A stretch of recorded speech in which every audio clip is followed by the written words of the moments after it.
Quand on se promène au bord de l'eau, comme tout est beau, quel renouveau. Quelle insouciance nous avions. Nous étions en mars. Le soleil printanier faisait son apparition. Nous pouvions enfin déguster les premières mousses en terrasse. L'odeur des fleurs nous met tout à l'envers et le bonheur nous saoule pour pas cher.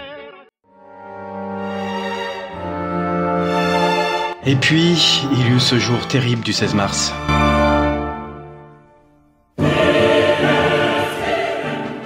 Chacun d'entre nous doit à tout prix limiter le nombre de personnes avec qui il est en contact chaque jour. Les scientifiques le disent, c'est la priorité absolue. C'est pourquoi, après avoir consulté, écouté les experts, le terrain, et en conscience, j'ai décidé de renforcer encore les mesures pour réduire nos déplacements et nos contacts au strict nécessaire. Salut Lloyd. C'est le désert ce soir ici.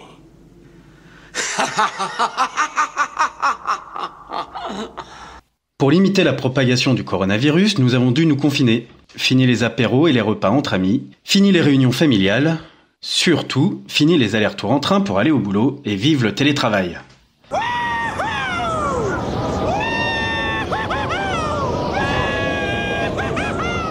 On ne va pas se mentir, cela nous arrangeait bien au début. Sans trajet à faire, c'était du temps de gagner pour profiter de sa femme et de son fils d'1 an. Et puis, les semaines passent, les jours se ressemblent.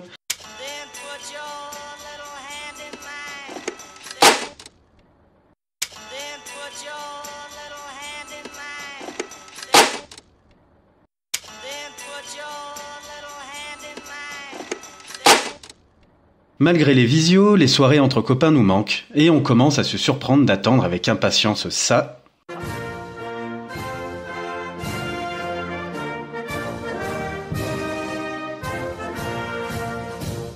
Françaises, Français, mes chers compatriotes. Même si à la fin, on a toujours l'impression que les mesures prises ressemblent à ça. Et pour que personne d'autre n'en sorte, je veux des escadrons de la mort qui patrouillent 26 heures sur 24. Je veux 10 000 gros durs et je veux 10 000 mecs mous pour que les durs paraissent encore plus durs. Et vous les disposerez comme ceci. Dur, dur, mou, mou, dur, dur, mou, dur, mou.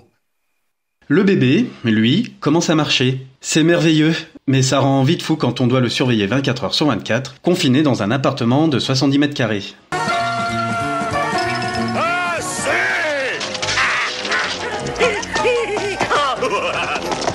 Du calme.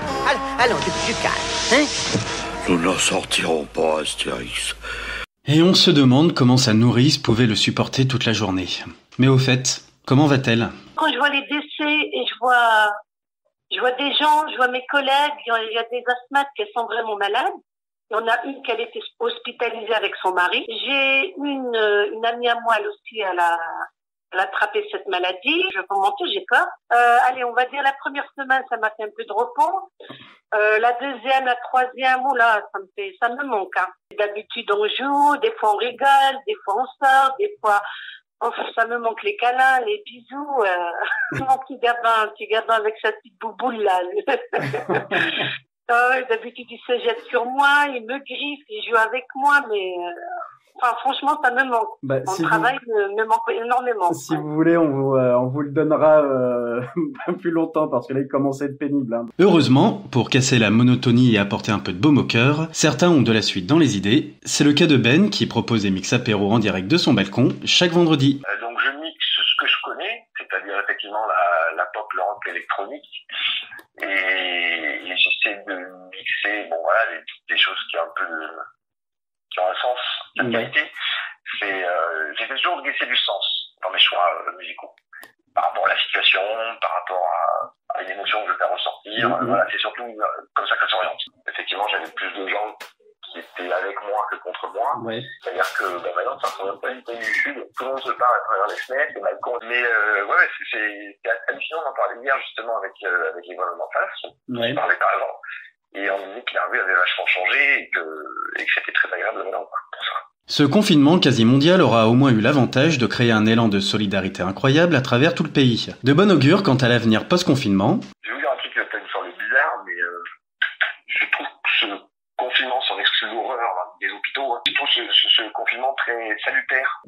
Il y avait des gens, alors j'ai beaucoup de coups de téléphone, ça c'est bien parce que je suis seul, donc ça me permet de tenir compagnie, mais je me rends compte que des gens qui étaient vraiment dans la course au rat, comme on dit, dans le travail complètement énergisant, avancé, comme ça, le fait que tu en ralentisses, pense plus au présent et pense plus humain. Et j'ai un peu l'impression qu'on en discute avec les voisins et c'est un peu un sentiment général. Je suis pas naïf. Il y a l'été qui va passer derrière, il y a tout ça, il y a la reprise qui risque d'être vraiment violente. Mais j'ai espoir. Espoir parce que on n'a jamais eu l'occasion dans notre génération d'expérimenter ça. Et donc je pense que ça peut peut-être nous unir. Au moins on aura un événement vécu en commun. Et ça c'est fort.